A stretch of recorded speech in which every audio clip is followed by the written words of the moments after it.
राधे वृषभानुसुते देवी प्रणमामि हरिप्रिये। वाञ्छकल्पतरुभ्यश्च कृपा सिन्धु भव च पतितानां पावनेभ्यो वैष्णवेभ्यो नमो नमः। श्री कृष्ण चैतन्य प्रभु नित्यानंद श्री अद्वैत गदाधर शिवासादि गौर भक्त वृंदा।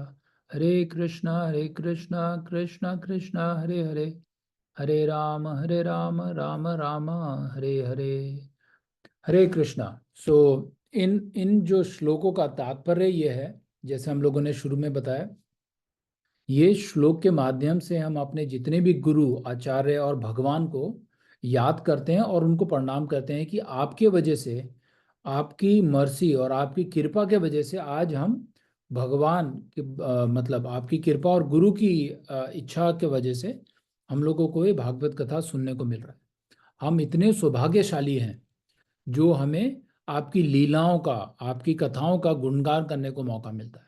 तो इन इन श्लोकों को हमें याद कर लेना चाहिए, क्योंकि ये श्लोक जब हम मंदिर में भी जाते हैं तो जब प्रणाम करते हैं तो प्रणाम करते वक्त हम लोग कुछ ना कुछ बोलते हैं। अब अभी हमें पता नहीं है कि शास्त्रों में क्या बोलने के लिए बताया गया है, पर ये कुछ प्रणाम है। हम अपने गुरु को प्रणाम कर सकते हैं, हम भगवान को कर सकते हैं।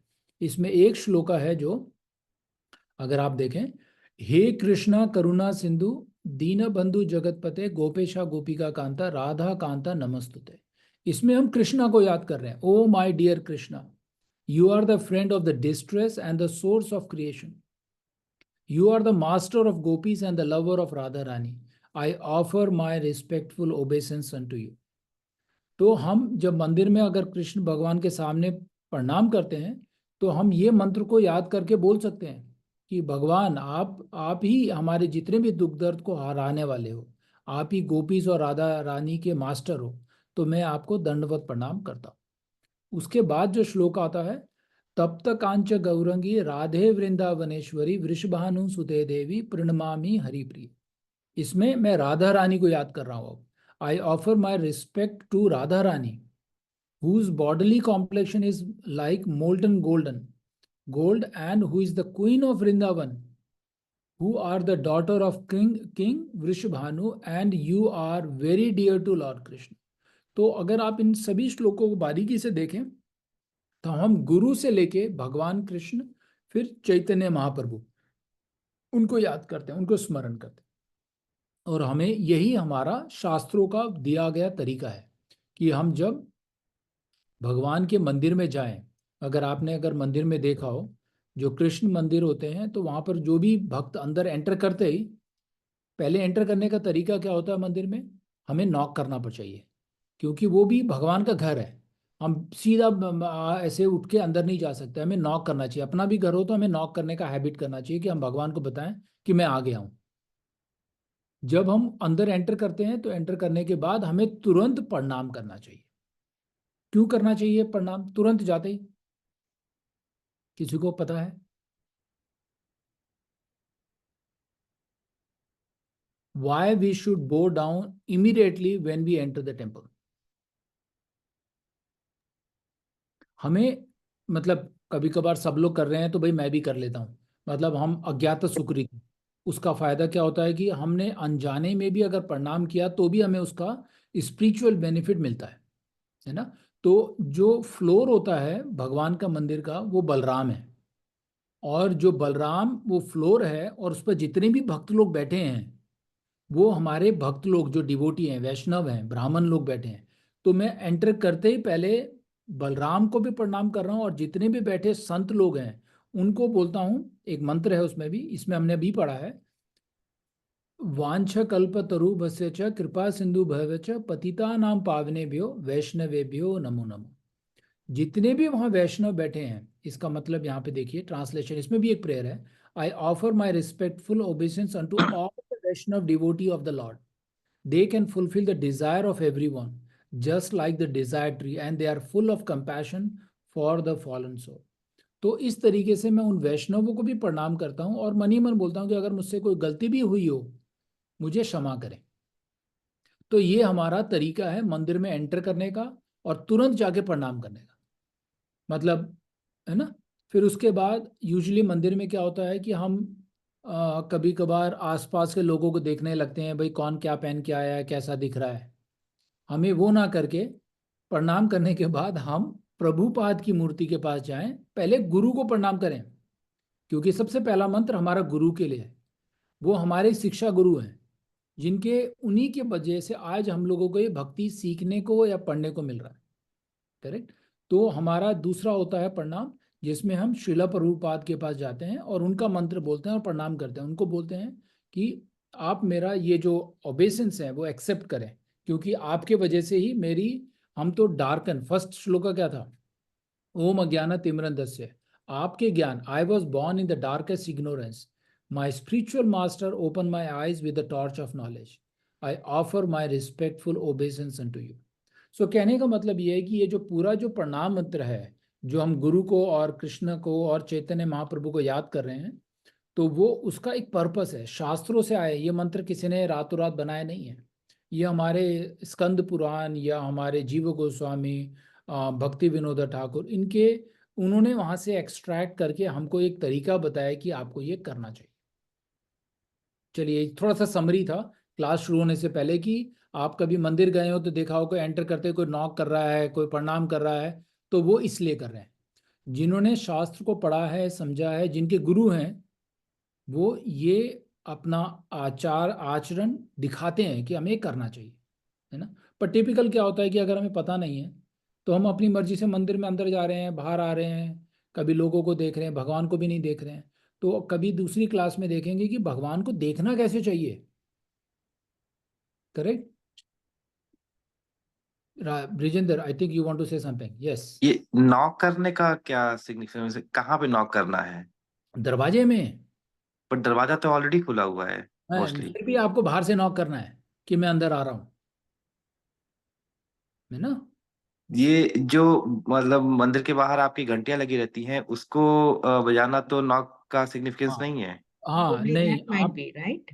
नहीं नहीं नहीं, That might be the reason.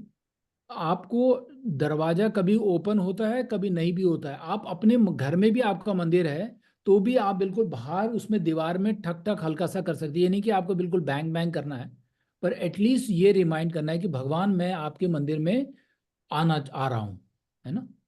कभी भी होता है, देखा नहीं होगा कि बाहर लिखा होता है before enter please knock the door. तो उसका पर्पस यही है कि हम कभी भी मंदिर के अंदर जाएं, कहीं पे भी पहले नॉक करें। अभी मालूम है कि मंदिर खुला हुआ है, घंटी बज रही है, अंदर बहुत शोर हो रहा है, पर भी आप अपने मन से वो प्रार्थना करते हैं और वो बताते हैं कि मैं मंदिर में एंटर कर रहा हूँ। शुरू में ऐसा लगेगा अरे ये तो करने की जरूरत नहीं थी, पर ये आचरण है, ये हमारा नियम है। एक वैष्णव जो है कभी भी भगवान के दर्शन करने जाता है, क्योंकि दौर बहुत सारे मंदिरों में घंटी लगी होती है बिल्कुल बाहर ही, हम लोग वो, भगवान को वो भी रिमाइंड करता है कि मैं अंदर एंटर कर रहा हूँ। करेक्ट, उसका पर्पस भी वही है।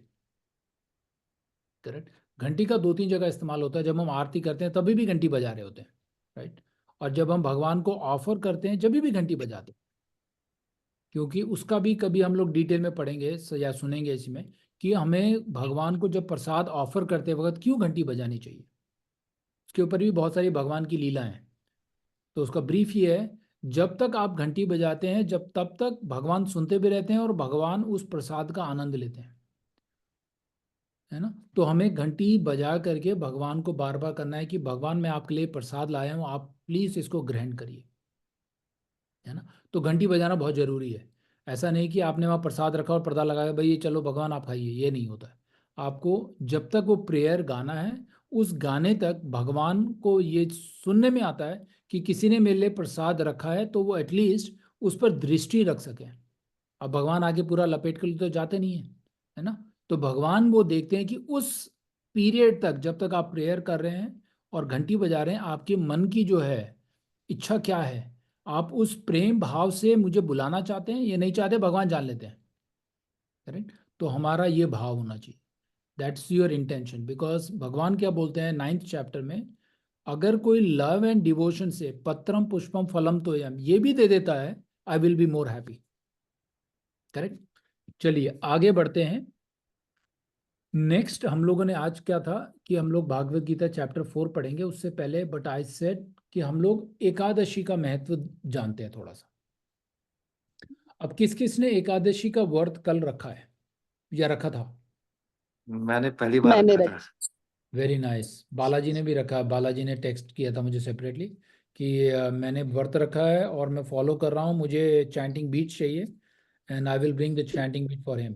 जिसके पास चैंटिंग बीट नहीं है आप मुझे बताइएगा, मेरे पास है कुछ तो वो मैं ला के दे दूंगा। क्योंकि एकादशी का महत्व, अभी मैं एक किताब से आपको ब्रीफली एक स्टोरी पढ़ता हूँ। मैं इतना लंबा नहीं जाऊंगा पर बहुत ब्रीफ। पहला, आप सब ने ये शायद, आपसे मैं अगर सवाल पूछता हूँ कि एकादशी है कौन, हम क्यों एकादशी व्रत रखते हैं, ये भगवान ने ऐसा क्यों बनाया, ये हमारे सवाल हैं कुछ। और ये बहुत जानना जरूरी है क्योंकि अब तक अगर हम व्रत रखते हैं, कोई भी व्रत रखते हैं, तो उसके पीछे कुछ ना कुछ एक स्टोरी होती है। उस स्टोरी को और डीपर जाएं तो भगवान की लीलाएं पर समझ आती है कि भगवान की लीला थी जो भगवान ये करना चाहते थे, है ना। तो एकादशी का थोड़ा सा ब्रीफली, मैं पूरा 2 पेज का पर मैं बहुत ब्रीफ इसका स्टोरी बताता हूँ। सतयुग में एक बार एक असुर होता था। सतयुग के टाइम पे जब हमारे सुर और असुर, सुर मालूम है देव देवी डेमी गॉड्स, असुर मीन्स लाइक ए डीमंस। वो बड़ा पावरफुल था। वो इतना पावरफुल था कि उसकी आदतों की वजह से, उसके आचरण की वजह से हमारे बहुत सारे देवी देवता परेशान हो गए थे। तो वो लोग इतने परेशान हो गए कि उसमें हमारे परेशान में इंद्रा थे, विवस्वान, सन गॉड और जितने भी ब्रह्मा, ये सब लोग काफी परेशान हो गए।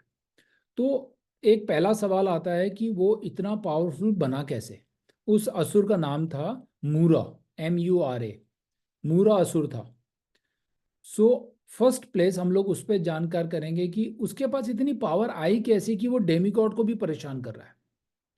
मतलब तबाही टाइप मचा दी थी। मतलब इतना किया कि वो लोग अब नारायण के पास, विष्णु के पास गए कि हमारी सहायता करिए। ये किस्सा बहुत बार आता है, बहुत बार होता है। जब भी हमारे देवी देवता परेशान होते हैं तो वो लोग विष्णु और नारायण के पास या महाविष्णु इनके पास जाते हैं। जैसे गर्भोदक्षा है विष्णु के पास, एक यूनिवर्स का वो होता है। तो वो लोग उनके पास जाते हैं और उनको बोलते हैं कि हमारी सहायता करें। तो जब वो सहायता मांगने गए तो फिर लॉर्ड हरि जो भगवान थे, उन्होंने क्या किया कि चलो उसको जाके मिलते हैं। तो भगवान और वो मूरा और डेमिगॉड के बीच में घमासान युद्ध हुआ। उसको हराना बिल्कुल ऑलमोस्ट नामुमकिन टाइप हो गया था क्योंकि उसको कैसे हराया जाए। तो काफी सालों तक ये वॉर चलता रहा उसके उनके बीच में वो ब्रेक लेते थे, फिर वो वॉर होता था, ऐसे होता रहा।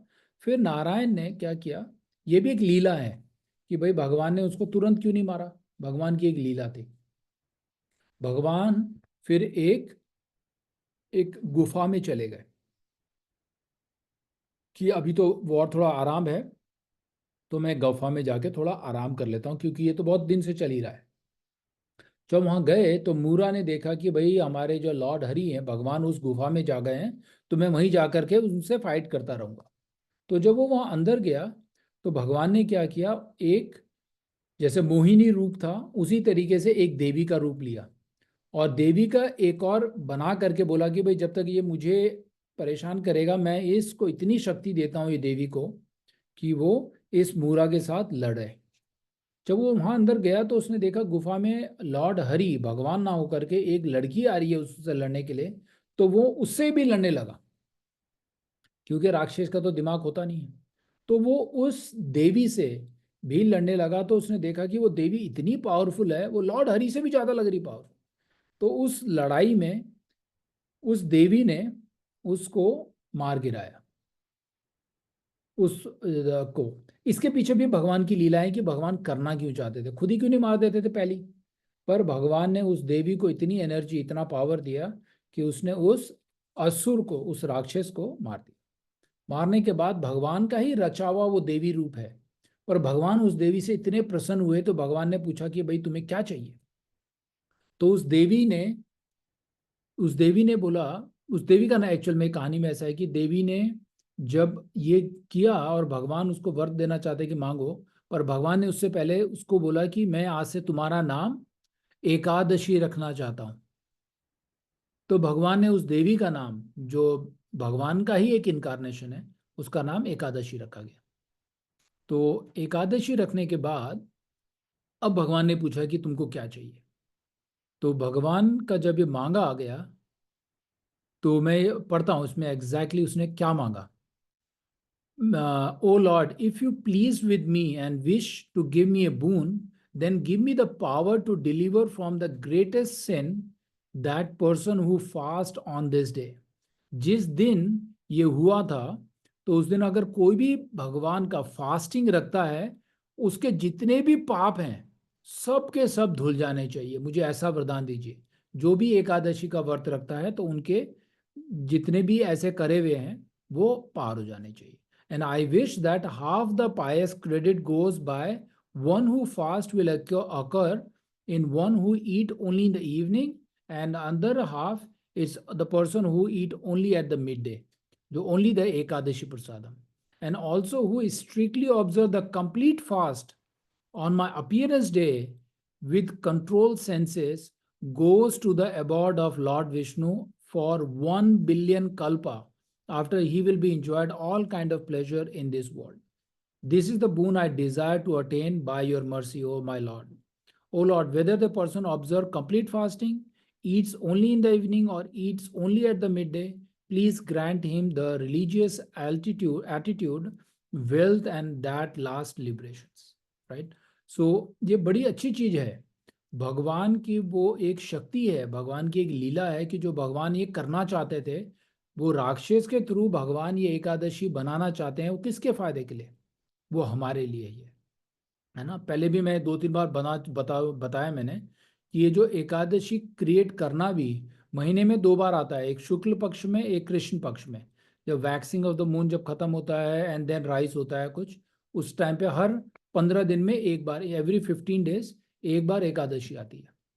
तो ये एकादशी होना ही करना और हमको वो उस लेवल की भक्ति पे पहुंचाना, ये भगवान की एक लीला है। उस असुर को भी लाना ये भगवान का ही लीला है। भगवान कोई उसको लड़ने के लिए, मारने के लिए भगवान को सालों साल लड़ना नहीं चाहिए था। पर ये भगवान ने इस तरीके से बनाया है कि हम जो मनुष्य इस भौतिक जगत में इंजॉय कर रहे हैं, उनको भगवान के धाम तक पहुंचाने का तरीका बताया गया है।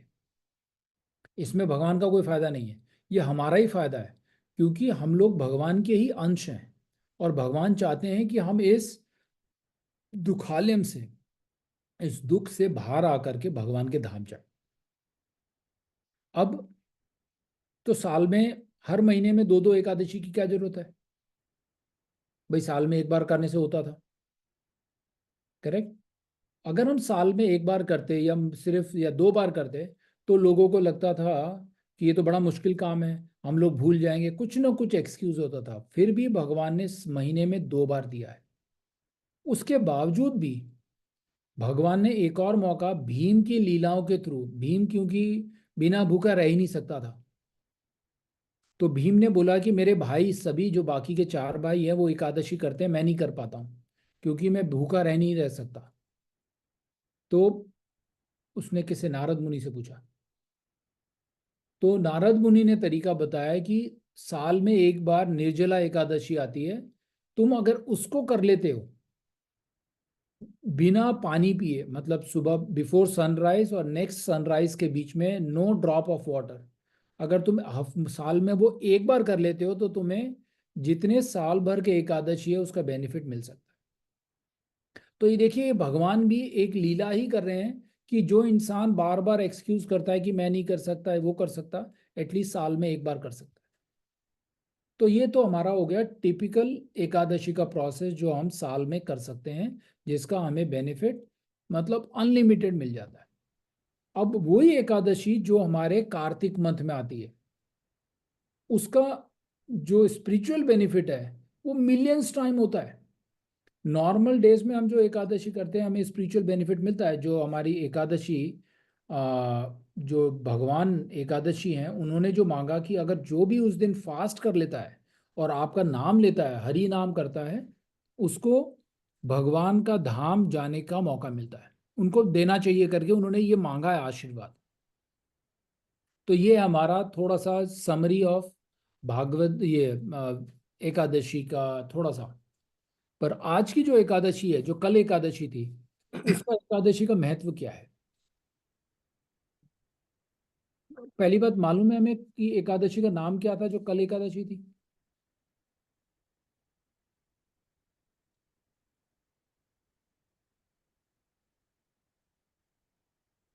इंदिरा एकादशी, कल की जो एकादशी। तो हमारे जो 24 एकादशी हैं, हर एक का, भीष्म एकादशी, इंदिरा एकादशी, ये हमारे अलग अलग नाम हैं। हाँ। तो इसके बाद जो नेक्स्ट एकादशी आ रही है वो है पसनकुसा एकादशी। तो उसके पीछे भी हमारी कुछ कुछ ना कुछ भगवान की लीलाएं हैं, कि भगवान के बीच में और इंदिरा के बीच में या युधिष्ठिर के बीच में कोई ना कोई वार्तालाप है। तो फिर भगवान बोलते हैं कि अगर जो इस दिन, एकादशी वाले दिन में अगर करता है, फास्टिंग करता है और बहुत सिंसियरली फॉलो करता है, तो उसका बेनिफिट क्या है। तो जो हम लोग, जो भक्त लोग होते हैं, हम ये मेटेरियलिस्टिक भक्त बेनिफिट के बारे में इतना चिंतित नहीं रहते कि ओ मैं ये आज नहीं करूंगा तो मेरे को ये नुकसान होगा। भक्त को फर्क नहीं पड़ता। आज हम लोग वही श्लोका करने वाले हैं जो भगवान ने बताया है। भक्तों के जो गुण होते हैं, जो उनकी क्वालिटीज होती है, वो इतना फर्क नहीं करती। पर जो इंदिरा एकादशी है, इसलिए मैंने शुरू में पूछा किस किस ने रखा है। जो इंदिरा एकादशी के जो बेनिफिट है, हमारे पूर्वजों को मिलते हैं, क्योंकि अभी श्राद्ध का टाइम चल रहा है। तो इस श्राद्ध में जो एकादशी होती है, जो इंदिरा एकादशी, ये एक कहानी है हमारे इंद्रसेन राजा के ऊपर। कभी मैं बाद में डिस्कस करूंगा, क्योंकि ऑलमोस्ट हमारा हाफ एन आवर होने वाला है। तो उस राजा की कुछ क्वालिटीज ऐसी थी कि उन्होंने मांगा कि मेरे जितने भी फोर फादर्स हैं, उनको हम लोग जब एकादशी करते हैं तो ये जितना भी उसका प्रसाद होता है, जितना भी स्पिरिचुअल बेनिफिट होता है, हमारे पूर्वजों को मिल जाता है। बड़ा इजी तरीका है। तो वो उनका जो नेक्स्ट बर्थ है, जैसे हम पितृलोक बोलते हैं, तो जब हमको ये एक एकादशी का बेनिफिट अगर है हमारे सभी पूर्वजों को मिलेगा, तो उनको क्या फायदा है इससे? वो इमीडिएटली उस पितृलोक से बाहर आके उनको दूसरा अपॉर्चुनिटी मिलती है कि वो एक अच्छे ब्राह्मण के घर में जन्म ले सकते हैं या भगवान के धाम ही जा सकते हैं वहां से। वो डिपेंड करता है कि आपकी जो एकादशी है, आपने जिस तरीके से फास्टिंग किया है, जिस तरीके से भगवान का नाम लिया है, वो पूरा का पूरा स्पिरिचुअल बेनिफिट हमारे पूर्वजों को मिल जाता है। अब जैसे, अब हमारे किसी किसी के, मतलब किसी के माता पिता भी होंगे भी और किसी के नहीं भी हैं, जैसे मेरे पिता नहीं है। तो अगर मैंने किया है और मैं भगवान से प्रार्थना करता हूँ कि मेरे को आज जितना भी स्पिरिचुअल बेनिफिट मिला है, मैं अपने पूर्वजों को, अपने पिता को और जो पितृलोक में बैठे लोग हैं उनको मिल जाए, तो आज की एकादशी वो फुलफिल करती है, जो कल की एकादशी थी वो फुलफिल करती है। देखिए कितना पावरफुल होता है। और उसी तरीके से मैंने एक दिन पहले एक कहानी बताई थी, वो निर्जला एकादशी की थी।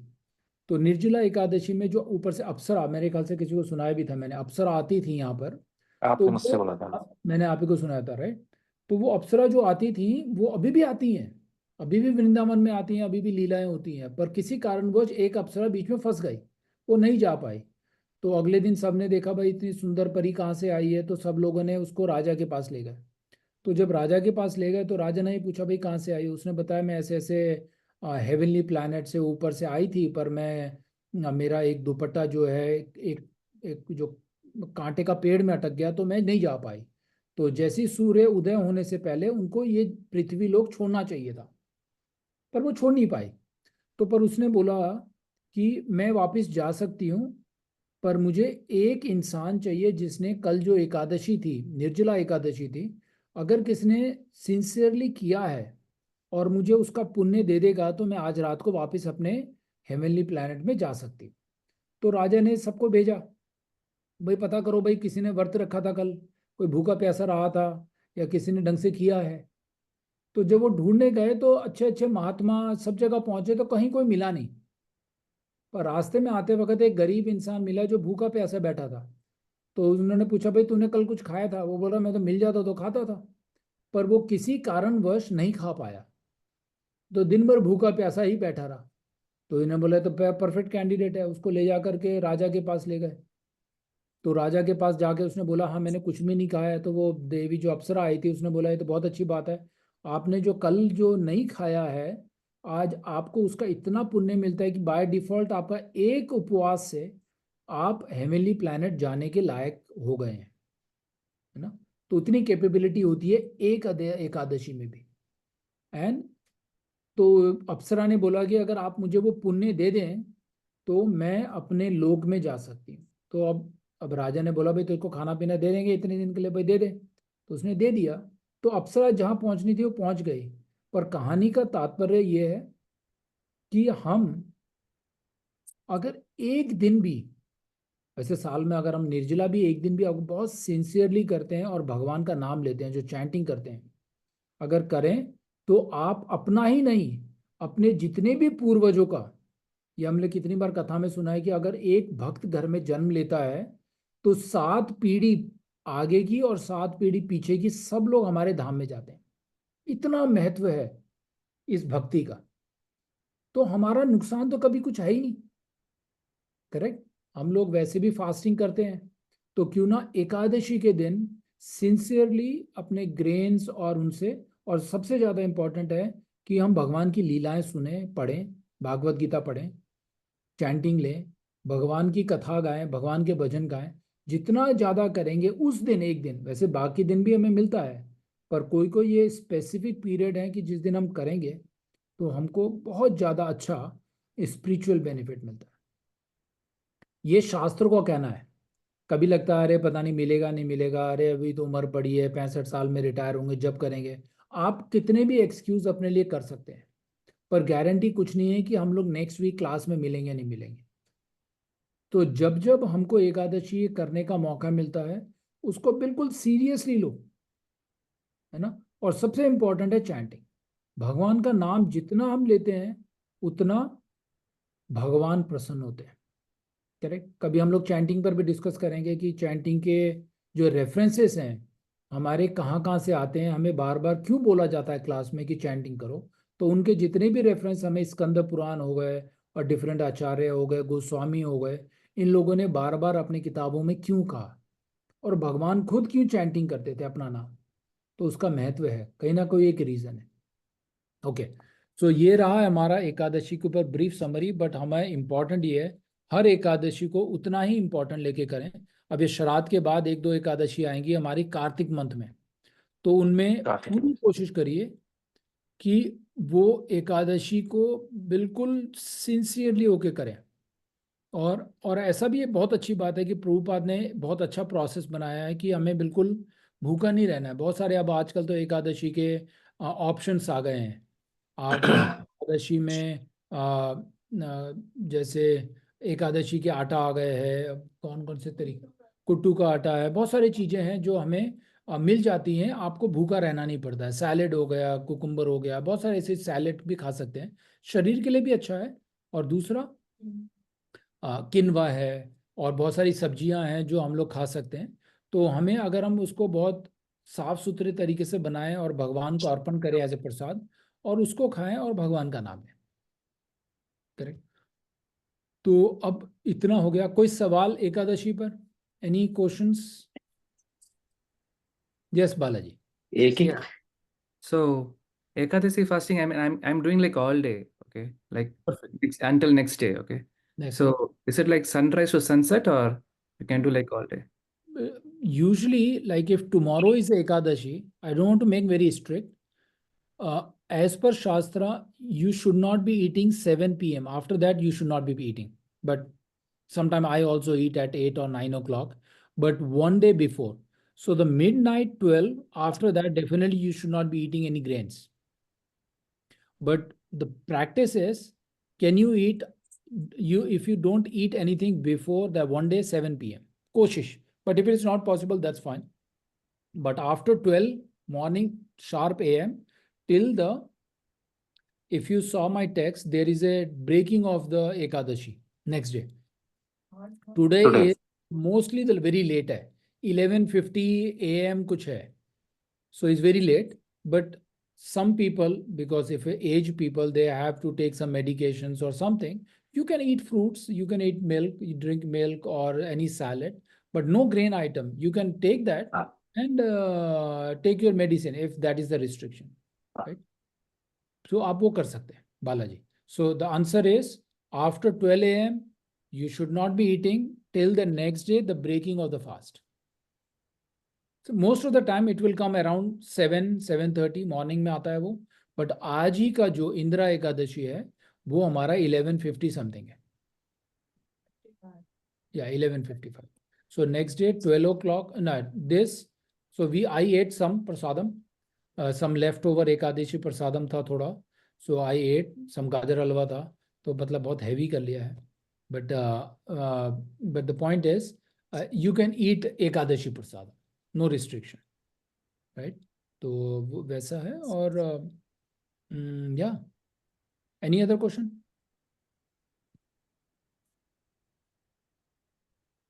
No? Okay, so let's open Bhagavad Gita chapter number 4, shloka number 21. So we will read only 2 shloka today. So the 2 shloka, the 21 it says the Nirasira yata chit atma tyaktva sarva parigraha shariram kevalam karma kurvan noti kilbisam. So translation, such a man of understanding act with the mind and intelligence, perfectly control, give up all senses of proprietorship over his position, and act only for the bare necessity of life. Thus working, he is not affected by sinful reaction. So let's read the purport. Purport by Srila Prabhupada. A Krishna conscious person does not expect good or bad result in his activity. His mind and intelligence are fully controlled. He knows that because he is part and parcel of the Supreme, the part played by him as a part and parcel of the whole is not his own activity, but is the only being done through him by the Supreme.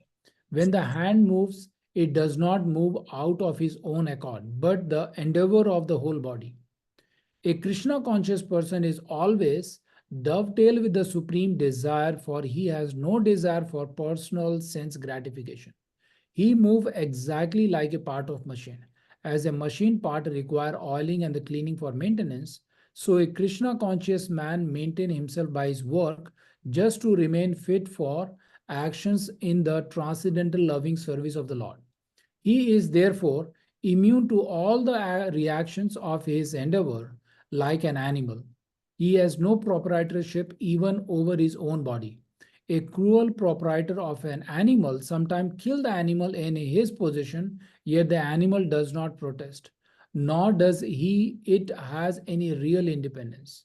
A Krishna conscious person fully engaged in self-realizations and has very little time to falsely possesses any material object. For maintaining the body and the soul, he does not require unfair mean of accumulating money. He does not therefore become contaminated by such material sins. He is free from all reaction to his action. Is very nicely explained about the thinking that I am the owner of everything. When you start thinking that I am the owner and I am the proprietor, I am the controller, then why you start thinking? Because you want to enjoy that thing. When the enjoyment will come, then the suffering will come.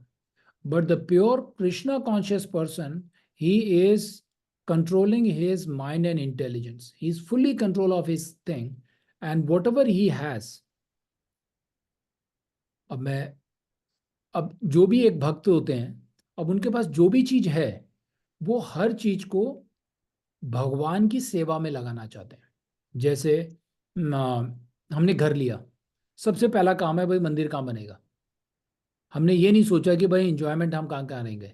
हमने ये सोचा कि मंदिर को कहाँ बनाया जाए, भगवान के लिए कैसी अच्छी चीजें बनाई जाए, मंदिर कैसा बनाया जाए. अब हम लोगों ने घर तो पढ़ा लिया है, हमारे ही फायदे के लिए है, पर मन में ये एक भक्तों का होता है कि हमें मंदिर ऐसा होना चाहिए. फिर हम लोग जब करते हैं तो सबसे पहले कोशिश करते हैं कि कोई भक्त हो गया, संत लोगों को घर में बुलाया जाए. तो ये विचार क्या है, हम लोग सब कुछ चीज डवटेल कर रहे हैं. मतलब रहना तो हमें ही है, बट साथ में हमारा जो कॉन्शियसनेस है हमेशा भगवान को सेंटर में रखे होता है. ये एक भक्त के इंटेलिजेंस और उसके माइंड का बड़ा अच्छा पिक्चर, एक बहुत क्लेरिफिकेशन देता है कि हमें किस तरीके से भगवान को सेंटर में किया जाए. तो ये बहुत जरूरी है। हमें जो भी चीज हमारे पास है, हम सबको मालूम है कि मैं पैदा होते लेके नहीं आया था, ये मेरे पास था। और हमें ये भी मालूम है जब मैं जाऊंगा तो मैं लेके फिर भी नहीं जाऊंगा। पर बीच में जो हम लोग कंट्रोलर का एक्टिविटी करते हैं तो उससे हमें बड़ा दुख होता है। तो हमें बड़ा ही केयरफुल रहना है कि जब हम भक्त बने, भगवान ये नहीं कहते कि तुम्हारे पास बड़ा घर ना हो, अच्छी गाड़ी ना हो, बैंक बैलेंस ना हो, पर तुम उसको अपने सेंस ग्रेटिफिकेशन के लिए बार बार यूज करोगे तो तुम्हें तकलीफ भी आएगी उसके साथ, है ना। तो जो भक्त होगा, इसमें बड़ा अच्छा एक और पॉइंट था कि वो हमेशा फुल्ली इंगेज रहता है सेल्फ रियलाइजेशन में, है ना। तो एक सवाल है, सेल्फ रियलाइजेशन और लिबरेशन में क्या फर्क है? अरविंद जी से पूछते हैं। Arvind ji, what is the difference between self realization, Self-realization and liberation, मुक्ति? sir, I think there's a very thin line. Self-realization हाँ, itself will be your, starting point towards liberation, right? First thing is या you should realize, right? Self-realization, basically you should know what I am doing right, what I am doing wrong. नहीं, self Then, realise करना है कि मैं अपने आप को पहचानूं hmm, कि मैं कौन हूं, मेरा अस्तित्व क्या है, मेरा ये मनुष्य जीवन क्यों मिला है, मैं कौन हूं एक्चुअल में, है ना। जी, तो हमें भागवत गीता से क्या सीखने को मिलता है? मैं कौन हूं, मैंने बताया था अभी। आप कौन है अरविंद जी? भगवान के अंश, भगवान के अंश, या ये एक अंश अच्छा है। और मैं एक स्पिरिट सोल हूँ, मैं एक आत्मा हूँ सिर्फ। ये जी, शरीर तो मुझे इस जन्म में मिला है, पिछले जन्म में हो भी सकता है मैं कीड़ा मकोड़ा पक्षी कुछ हूँगा, बिल्कुल, और बिल्कुल, मुझे वो तो इस जो भी जन्म हमारी में। जीवनी की बात करते हैं, हाँ जी, हाँ, तो हम जब अपने अस्तित्व को पहचानने की कोशिश करते हैं, that is the self realization कि मैं हूँ कौन है एक्चुअल में। अगर हम किसी से पूछते हैं भाई आप कौन है, तो मैं बोलूंगा जैसे Balaji, I am Balaji from India, so and so south. मतलब मैं ये टेम्पररी आइडेंटिटी बता रहा हूँ, पर एक्चुअल में रियल में मैं बालाजी नहीं हूँ, मैं एक स्पिरिट सोल हूँ। मैं लक्ष्मण नहीं हूँ, मैं एक स्पिरिट सोल हूँ। आप भी एक एक जीव आत्मा है, जी, हाँ, और हमेशा परमात्मा के साथ अंदर विराजमान है। पर हम भगवान से अलग होकर के एंजॉय करना चाहते हैं। हम अपनी इंद्रियों को संतुष्ट करने में लगे हुए हैं, कितने जन्मों से लगे हुए हैं। हम भूल चुके हैं कि मैं कौन हूं और मेरा भगवान के साथ क्या रिलेशन है, वो भी मैं भूल चुका हूं। हम्म, जो अगर उस आपको उस चीज को जानने की कोशिश कर रहे हैं, तो मतलब आप सेल्फ रियलाइजेशन पाथ पर हैं कि मैं अपनी अस्तित्व, अपनी आइडेंटिटी को जानना चाहता हूँ। कोई जानवर है, कोई कुत्ता बिल्ली घूम रहा है, वो सेल्फ रियलाइज हो रहा है? नहीं, नहीं हो सकता, क्योंकि उसके पास वो इंटेलिजेंस नहीं है, वो नॉलेज नहीं है, हाँ सोचने जी, की क्षमता नहीं है। हमारा यही एक जीवन है, रेयर बर्थ है, जिसमें हम सेल्फ रियलाइज होकर के, जब आप सेल्फ रियलाइज होंगे तो आपको लिबरेशन की चिंता करने की जरूरत नहीं है। जब आपने आपको पहचान लिया है, ऑटोमेटिकली आप लिबरेशन के पाथ में आते हैं। तो इसलिए हाँ मैं जी, बार बार अपने क्लास में बोलता हूँ कि एक भक्त को लिबरेशन के बारे में, मोक्ष के बारे में सोचने की जरूरत ही नहीं है। वो भगवान को सोचने दो कि मुझे मुक्ति मिलेगी नहीं मिलेगी उनको, पर अपना पहले जो रिलेशन है भगवान से, जो कनेक्ट होने का जरिया है, उसको तो समझो कि भाई मैं भगवान को समझ पा रहा हूँ, मैं अपना आइडेंटिटी बता पा रहा हूँ, समझ पा रहा हूँ, वो जरूरी है। जब हम हाँ वो जी, समझने लगेंगे और अपना रिलेशन भगवान के साथ इस्टेब्लिश कर लेंगे, हम बोलते हैं ना योगा करना है, भक्ति योगा, ये योगा, वो योग मतलब होता है भगवान से जुड़ना। जब हम वो जुड़ने की प्रक्रिया में चालू हो जाएंगे, तो क्या होगा, हम अपने आप को पहचानने लगेंगे। पहचानने के साथ पता लगेगा कि मेरा रिलेशन भगवान के साथ क्या है। फिर मैं भगवान को और जानने लगूंगा कि भाई मेरा रिलेशन तो बड़ा अच्छा है, जैसे आपने बताया हम उनके अंश हैं। बिल्कुल सही है। अब अंश हैं, भगवान तो सुप्रीम है। अब उस अंश को संतुष्ट करने के लिए मुझे क्या करना चाहिए? अभी तक हम पूरी जीवन अपने को संतुष्टि में लगे हुए हैं। अब हम सेल्फ रियलाइज के प्रोसेस के थ्रू हम ये जानने की कोशिश करेंगे कि भगवान को कैसे संतुष्ट किया जाए। जो हम लोगों ने शुरू में पढ़ा कि एकादशी एक तरीका है जिससे हम भगवान को बहुत जल्दी संतुष्ट कर सकते हैं। करेक्ट। और जो अभी हम प्रक्रिया कर रहे हैं, अभी जो भगवान की कथा पढ़ रहे हैं, इससे भी भगवान बहुत खुश होते हैं। है ना। तो हमें सेल्फ रिलायंस पर्सन बनना है, उस मार्ग पे चलना है, सीखना है कि मेरा और भगवान में क्या रिलेशन है। जैसे प्रभुपाद एग्जाम्पल बताते हैं कि जब हस्बैंड और वाइफ मैरिज होके आए थे, अभी आजकल तो मैरिज से पहले ही टुगेदर ही रहने लगते हैं। पहले पहले भाई आप शादी करके आए, अगर एक दूसरे को उनको समझेंगे तो लाइफ सही चलेगी, राइट। अंडरस्टैंडिंग करेंगे कि मेरी आइडेंटिटी वो हस्बैंड के रिलेटेड क्या है, हस्बैंड की क्या है।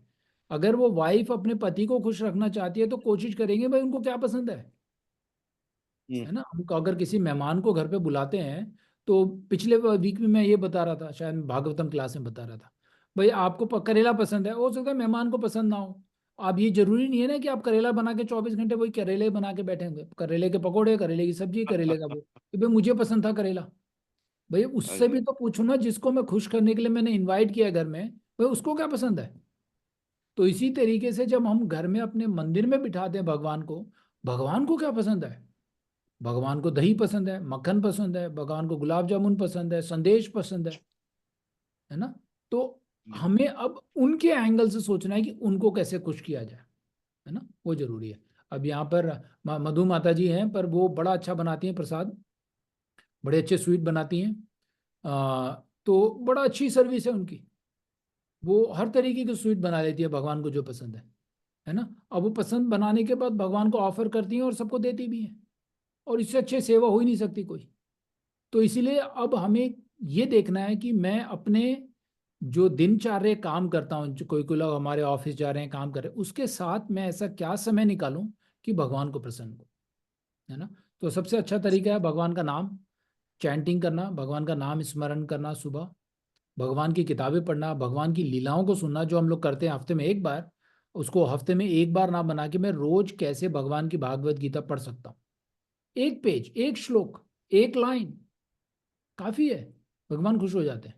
तो जब आपको सेल्फ रिलायंस का तरीका और पता चलेगा कि अब मैं सही हूं, मुझे पता लग गया मैं एक आत्मा हूं और वो परमात्मा है, और भगवान को प्रसन्न करने का तरीका ये, करेक्ट। तो एक और श्लोक लेते हैं, फिर उसके बाद बंद करेंगे। नेक्स्ट श्लोक, let's I will ask Balaji, can you read the translation, number 22 Balaji, Yeah, 4.22। yeah. He who is satisfied with gain which comes of its own accord, who is free from duality and does not envy, who is steady in both success and failure, is never entangled, although performing actions. But a Krishna conscious person does not make much endeavor even to maintain his body. He is satisfied with gains which are obtained of their own accord. He neither begs nor borrows, but he labors honestly as far as in his power, and is satisfied with whatever is obtained by his own honest labor. He is therefore independent in his livelihood. He does accept engagement in anyone's service if it might hamper his own service in Krishna consciousness. However, for the service of the Lord, he can participate in any kind of action without being disturbed by the duality of the material world. The duality of the material world is felt in terms of heat and cold, or misery and happiness. A Krishna conscious person is above duality because he does not hesitate to act in any way for the satisfaction of Krishna. Therefore, he is steady both in success and in failure. These signs are visible when one is fully in transcendental knowledge. Very nice. So Balaji, what is the meaning of duality? Two things, right? Two things. In the Bad, purport, good. जो आपके अंदर द्वंद्व रहता है, हाँ, हाँ ना ये किसी से, डुअलिटी क्या होता है, दुख सुख, गर्मी सर्दी, है ना, और जो हमें लाभ हानि। पीड़ा आती है ना, तो ये दोनों तरीके से होता है। जब अभी मैं बहुत बार मैंने एग्जांपल दिया है, शायद इस क्लास में नहीं दिया है। अभी ब्रिजेंद्र को एक कॉल आया, नहीं ब्रिजेंद्र नहीं, अरविंद जी को लेते हैं, अरविंद जी के लिए कॉल आया, भाई अरविंद जी आपकी लॉटरी लग गई है, 5 करोड़ रुपए मिलेंगे आपको, करेक्ट, $5 मिलियन ले लेते हैं हम यूएस में।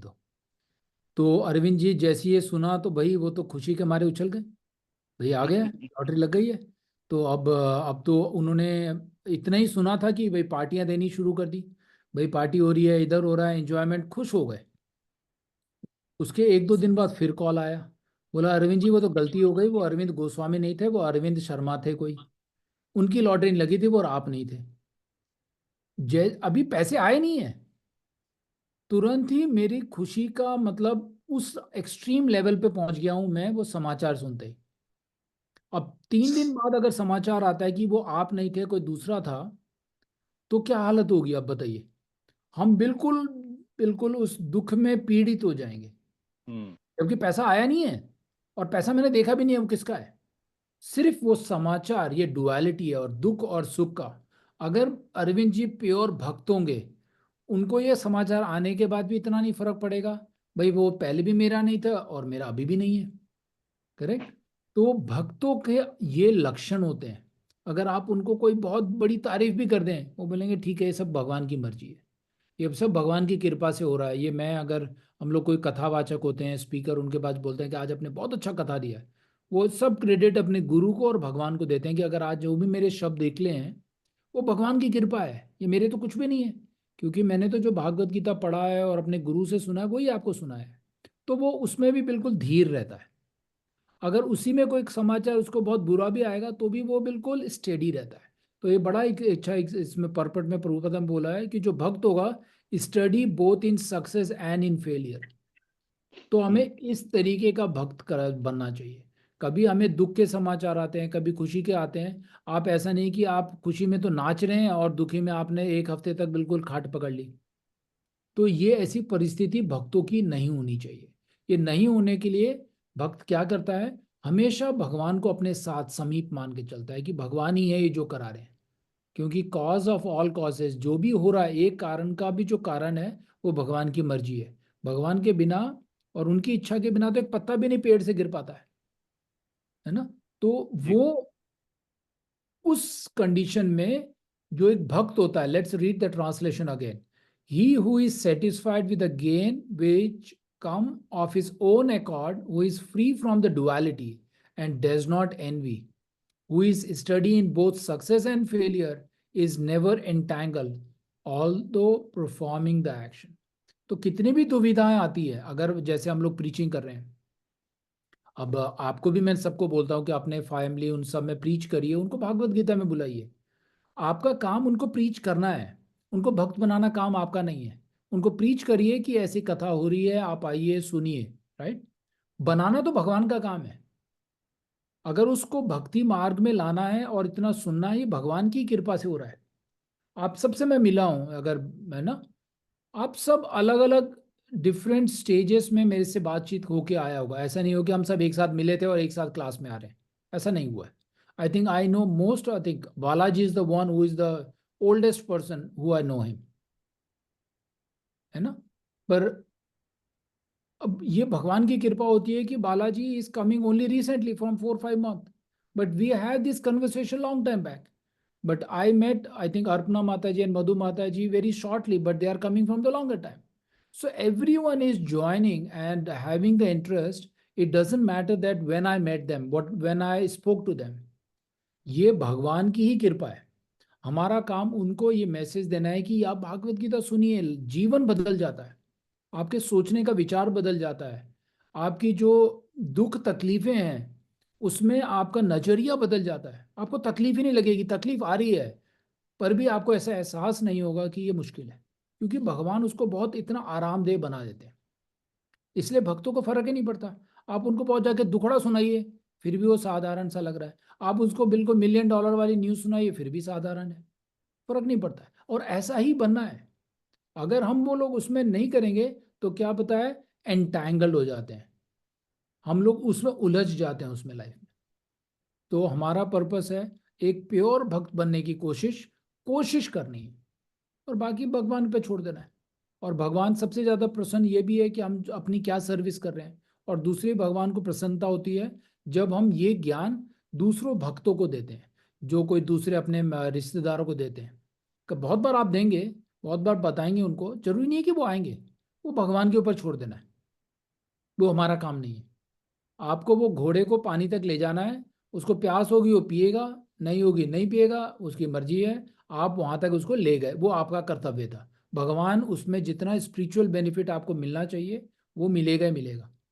हम लोग 100 लोगों को बुलाते हैं तो 2 लोग आएंगे, पर मुझे जो बेनिफिट है मुझे 100 का मिलेगा, है ना। मैंने अपनी तरफ से कोशिश 100 लोगों के लिए किया। Make sense? करेक्ट। तो ये भक्ति दूसरों को देने की भी कोशिश करना है। अब आप सब लोगों को पता है इसका बहुत बड़ा महत्व है, हमें सीखना चाहिए।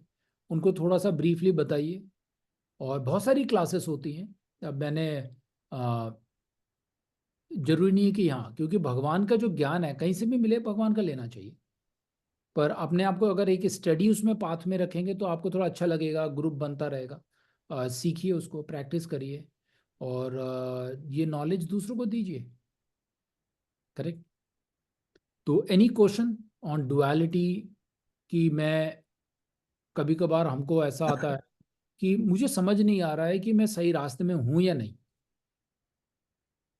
कर तो रहा हूं पर कुछ प्रोग्रेस नहीं दिख रहा, कभी कभार होता है ये।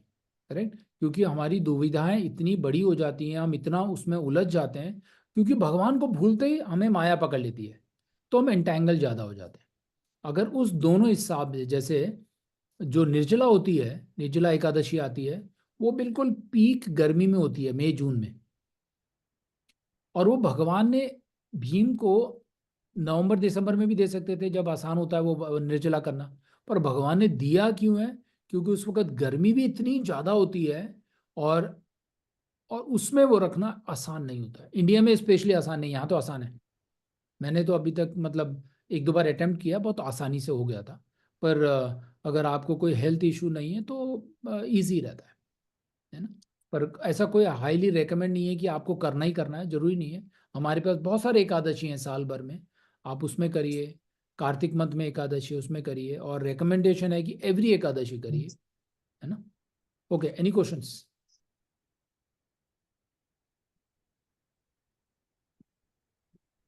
नहीं? कोई चैंटिंग पर क्वेश्चन है? Let me pause.